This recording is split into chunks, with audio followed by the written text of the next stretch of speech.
Thank you so much, panelists, for simplifying the topic for us. I trust that we've all gained a valuable insight from this session. And now we are moving on to our last fireside session on marketing beyond trends, crafting a future ready brand in the anticipation of marketing 3.0. So here we dive into deep strategies really about transcending trends, which is can be very difficult to achieve, and to put your brand at the forefront of innovation. So please put your hands together in a massive round of applause for our next and last speakers. First and foremost, we have our moderator, Zoher Zohaid, the managing director of Sejal Plus Gale.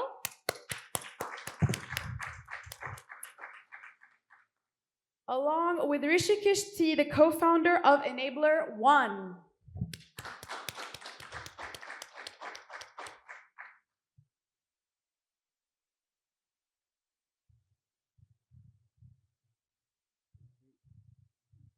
Thank you so much, gentlemen, and take it away. I hope you enjoy this session. Hello, everybody. Good to see you back again in the room. We'll try and make this as lively as possible. as light and lively as possible at the end of the day. I think that our topic today is marketing 3.0, and kind of the imperative for future branding beyond trends and what's happening next. I think we've been over the past 2 days discussing a lot about marketing 2.0, what has been going on, all the different marketing trends, the tools, the tech, the approaches, and all of that. And I think this is an evolving space, and any brand that needs to succeed and survive needs to look also into the future. And future proofing is important. How do we survive beyond what's coming next and what are the upcoming trends? So I'll start my first question. Maybe we take a step back, Rishikesh. Maybe first of all introduce yourself, and then we'll take a step back and kind of look at marketing from a B2C and B2B perspective, and then start from there. Thank you, Zuhair. So my name is Rishikesh Trivedi. I have been into sales channels marketing for more than 20 years, predominantly on the B2B technology side of it. And I'm one of the co-founders of the company Enabler One, which is a company registered over here, and we work with many top-notch B2B technology companies, including SAP, Oracle, Microsoft, HP, Dell, Lenovo, Ingram Micro, Reddington, and the list goes on, right? But as we only work with B2B tech. We don't do anything outside of it. And through the chat and some of the questions, I may be able to explain why we do that, because one of the key things that we've always thought is, you can either spread yourself like sunlight or be extremely focused like a laser. So if you want to cut iron, you have to be laser sharp, laser focused on what you want to do, and only then you can achieve significant results. Thanks for Rishikesh for that. I think it's an interesting angle when we speak of B2B, because I think we all understand marketing the B2C realm, obviously, but B2B it becomes more challenging, right? When you want to build a reputation, build a story, and target customers and acquire these customers and keep these customers for the long term. What are some of the key challenges you face there right now, and what do you think some of the challenges would be in the future as well? Interesting question. So yes, so the reason most of us understand B2C quite naturally is because we are all consumers at the end of the day, right? We are all consuming various elements as we live our day in and day out. But when it comes to B2B, the approach becomes slightly different. From the core difference is that instead of one person, there is a group of people who are going to take a decision. The second complexity comes from the fact that almost 60-70% of the decision makers you will not even meet once, right?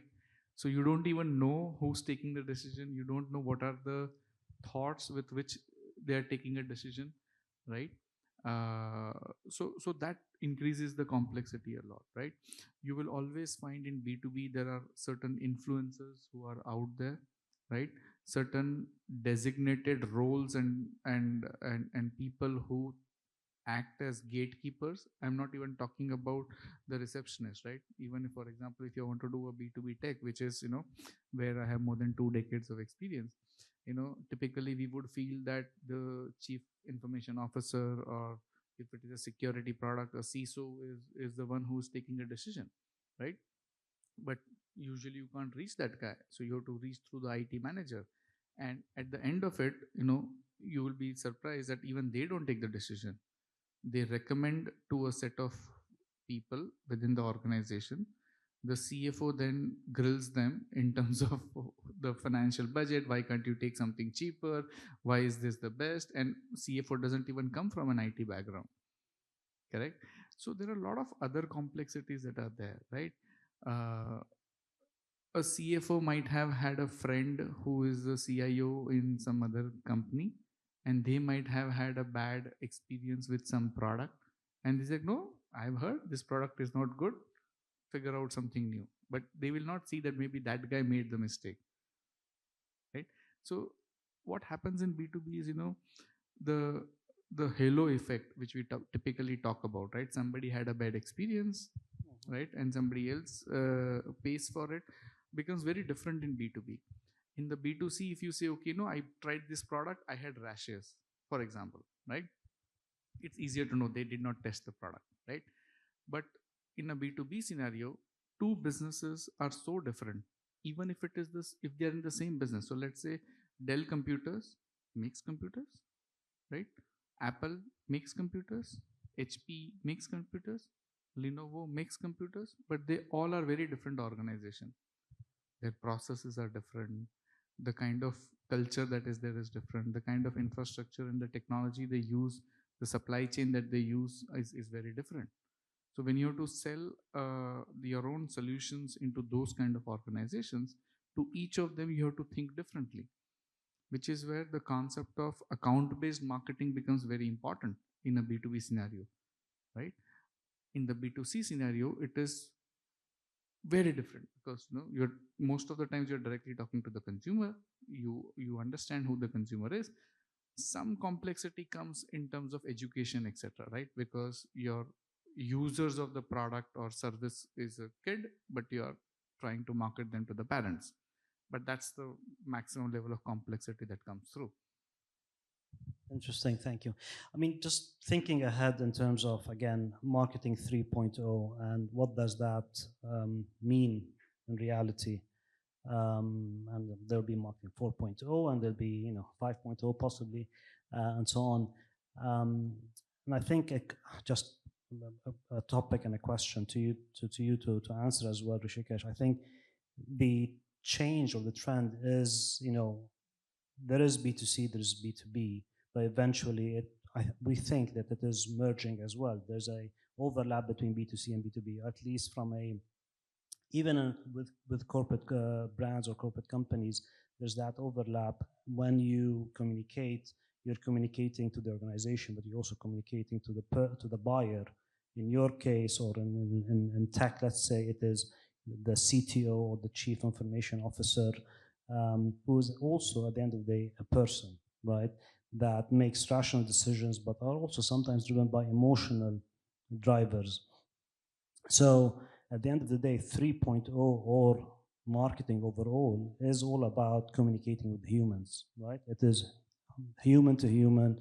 It is being able to personalize your approaches to target these specific brands and organizations that are driven by human people at the end of the day, right? Your people, brands that buy your services are not buildings, right? There are people in there that make these decisions.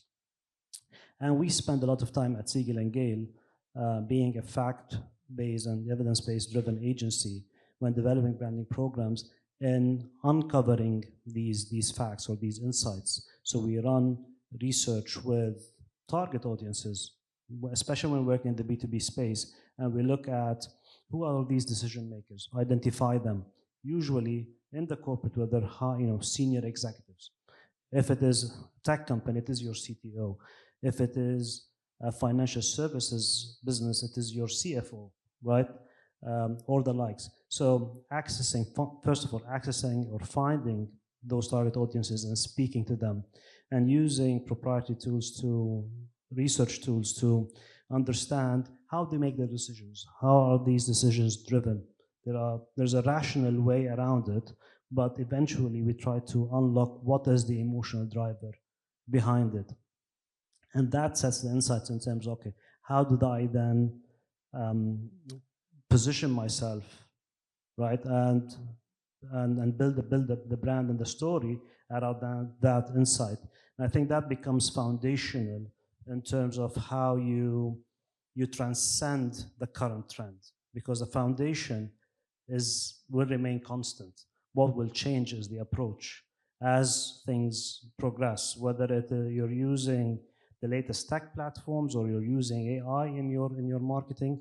The foundation is there. You build on that. You use that, and whether you are some in terms of content development and copywriters and messages that you put out there in the world, sometimes they're written by people, sometimes they're written by AI. But even in the case of AI, for example, are they striking the right tone? Are they striking the right kind of tone of voice, the right personality that we want to portray as a brand? And that's where the foundation needs to be there so that you can train your people, or in the future train your AI to deliver those messages on your behalf. So, what are your thoughts on that, Rishikesh? Very interesting point you try to make. So I agree with you, right? Marketing at the core will always remain simple, right? Simplicity is the key. While yes, we will keep on having conferences and conversations around marketing 2.0, 3.0, 4.0, but those are all changes that will happen in the hows and the whats. The why never changes, right? At the core of marketing, it is purely around how can I create uh, a space, a small space, but a clear space in my customer's mind about myself, so that when that customer has a need, that need should get addressed by creating the pull, and they should come to me, right? At a broad level. Yes, marketing in the traditional form, obviously driven by Kotler with 4 P's of marketing, and it keeps on evolving as we go. Even when we look at marketing 2.0, right, we are essentially talking about how traditional models, or as the previous one was talking about, offline to online, correct? So that's what typically started happening. There was a rise of internet, social media came in, and again you will find that the B2C side took a took a much fast track process in trying to adopt the technologies, because the rate at which the consumers will start adopting technology is the rate at which the marketing of B2C companies will start adopting technologies, right? So for them it became easier. In B2B marketing, we are still trying to figure out, because no sale actually happens B2B, right? So while the previous panelists were quite right, coming from a B2C standpoint, saying, if you're not present online, your business growth is stunted, because consumers have started buying things online. But even in consumer, I'll give you a few examples, right? How many of us would be fairly happy to buy clothes online? Very easy. How many of us actually buy jewelry online? Right? After so many years, of online, while there are so many people in this room who may think that almost 60-70% of their clothes and stuff that they are buying is coming online, I can assure you not a single person may have taken anything more than $1,500 of jewelry online, because we don't, because jewelry is a very emotional buy.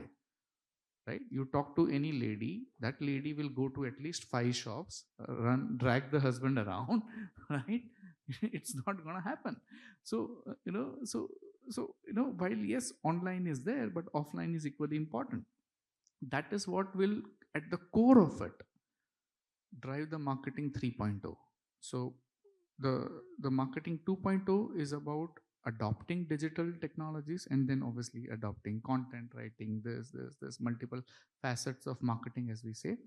The marketing 3.0 is about not thinking whether it is online or offline, creating a seamless brand perception or a seamless experience for a customer across offline and online, right? That's marketing 3.0. Marketing 4.0 will be around hyper personalization, right? Which is around, okay, instead of having one campaign for 1,000 people, can I have 1,000 campaigns for 1,000 people, right? Obviously, guys, companies like Facebook and Google will take the lead in being able to provide the right context and the right technology to do that, because the rate at which they have been collecting our data is like unheard of, unthought of, can't imagine. We don't even know what they already know, right? At some level, they may know more about us than we do, correct? So that's how I think that the evolution of marketing to 2.0, 3.0, 4.0 is happening at a broad level, right? Then obviously the specific contents, the technology will differ. So in marketing 2.0, we are still talking about websites and things. Marketing 3.0, we are talking about social media engagement. Marketing 4.0 will start talking about AR, VR, and those kind of stuff will keep on changing. But the core of it, which is to drive, is the simplicity. What is my brand promise? How do I communicate? Why do I communicate? And whom do I communicate with, right? What is my customer segment? Even for certain organizations, I'm pretty confident that by customer segment, you might be in different maturity of the way you are marketing to them. Yeah. Correct. So that's how the overall thing. I want to pick up on that last point. I think this would be the third segment of this conversation. Kind of the seamless integration and progress of the brand and marketing into the future, and kind of the merge between offline and online, and other future things that would come. And I think the key underlying thing there is simplicity. And again, those who heard me speak in the morning, kind of, we bang a lot about simplicity as an agency, as Siegel and Gale, the agency I represent today, and something that we invest in and measure. So we run a global study called the World's Simplest Brand Index, where we measure brands globally on how simple they're perceived, and how simple are the experiences that they deliver. And the byproduct of that study as well tells us that simplicity demands a premium. So depending on the industry that you're in, we can help you define what that premium is. So if you're in financial services, for example, if you deliver a simpler service, you can demand up to 5% extra on your service. So there's money left on the table if you are more complex. And simplicity does drive innovation as well in the workplace. So in that context, as things get more complex in the future as well, and as you hyper personalize and you have multiple target segments that you want to go after, and as markets become more scattered, simplicity becomes the antidote to complexity, and in that sense, kind of becomes a need to be able to future-proof your brand, correct? So, and from that perspective, kind of what is your take on that, Rishikesh? So, as I was just mentioning, right, end of the day, what happens is one can only have at the most one, ideally one, maybe two words that we would like to define most of the things are, right? Even in our friend circle, we'll say, oh, that person, he's the crazy one. That guy, oh, he's the tech guy. That guy, he's a good cricketer. That guy is a good, So that's how people end up remembering even other people. The same thing happens around companies as well, in whether it is B2B or B2C, right? End of the day, you have one word or maximum two if you're lucky, that you can implant into your customer consumers mind about who you are as a brand or as an organization, right? Or if you are looking at a leadership branding, then as a leader, what you so we will always, Steve Jobs, he was an innovator, right? Jack Welch, he was a operational taskmaster, right? Whichever way, shape and form you look at it, end of the day you have one word to work with, and hence it has to be very simple. Then all the complexities are added as part of the communication, right? How do I message it? To whom do I message? How do I send that communication? Am I optimizing the communication time? Email send optimization, social media post optimization. What is the most probable time that they will see the post? Is it a Friday? Is it a Sunday? So those things are additional complexity. As you go into the tactics of it, it will emerge. But at the core of it, it has to be a brand promise, which needs to be a single word. Emirates can get away with fly better, but most of us can't. Absolutely. I think that's kind of maybe the last segment we can talk about are some good examples of brands that deliver well on that or are better future prepared in terms of what's next. You mentioned Emirates. I think it's a great example. Deliver a simple message, fly better, and they make sure it comes to life in the actual experience. I would open up to the floor as well in terms of any examples that anybody would like to provide of brands that you think are future proof, are in a position that we can say they're future proof and deliver a simple experience.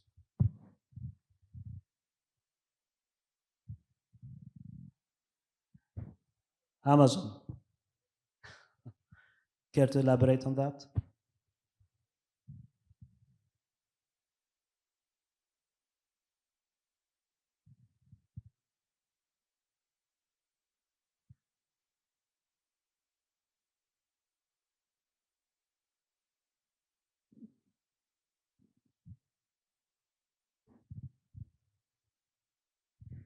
Yeah, the one word Amazon has been successfully bearing in his client mind or customer mind is trust.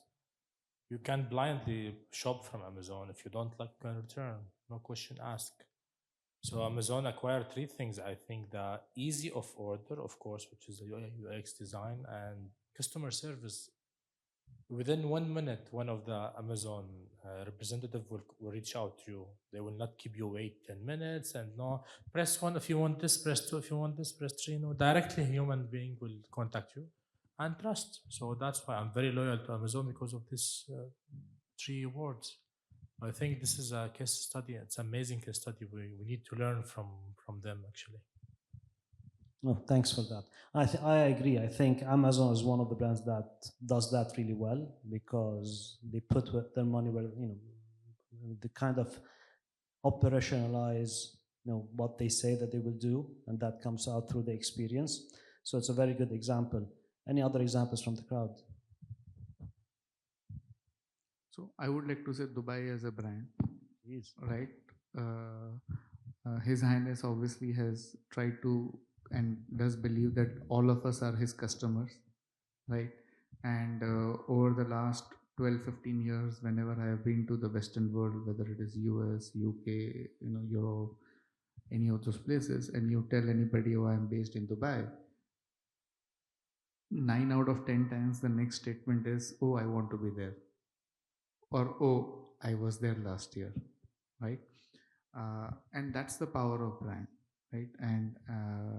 And it takes years to build that, and you need to deliver that as a promise, as a service, and most of us, whoever is living in Dubai, would continue to stay in Dubai, because we know that we get better government services and better respect from a government official than in our country's banco, right? A Dubai police person will give you more respect than a police person in your own country, right? And which is why this has got 200 plus nationalities. Absolutely, that's also a fantastic example. I think with that, I think we're almost at our time. So if there are any other questions from the crowd, we'd be happy to answer.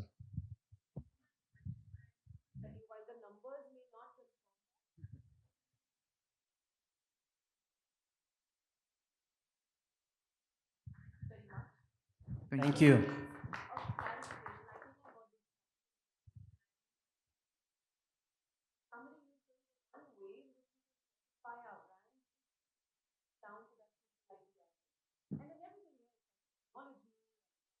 Have you seen Inception?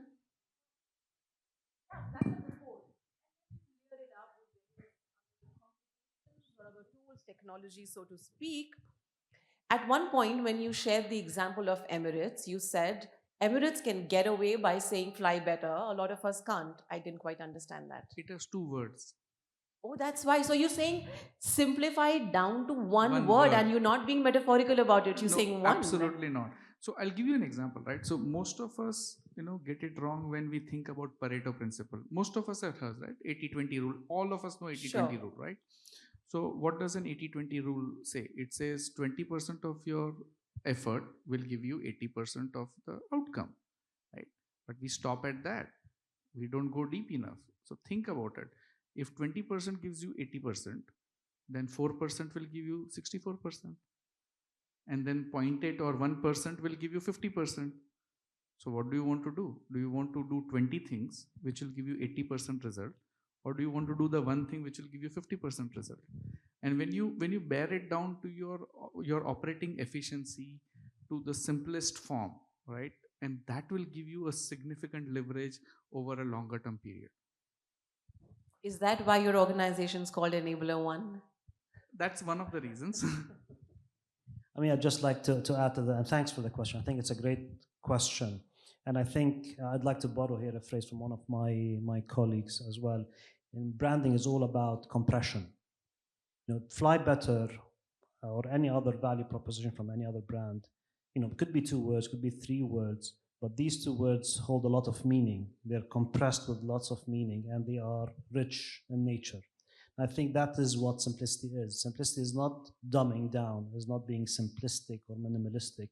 It is cutting through the clutter, find that exact thing that you stand for, and make sure that you amplify it in the best way possible. And that's how you future-proof your brand, right?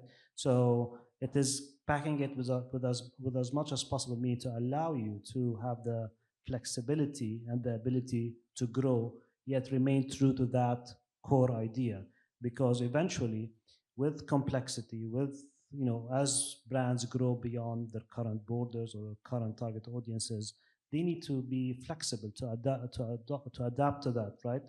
And with a simple, rich proposition, they can do that. They're flexible because it encompasses a lot without being very generalistic in terms of being everything for everyone. So that's what simplicity for us is. Fundamentally, it probably stems from this quote by Oscar Wilde, who seems to have written a letter and then apologized by saying that, I'm sorry I'm writing you a long letter because I didn't have the time to write a short one. So, Absolutely. yeah. Thank you. Thank you. Thank you. Thank you all.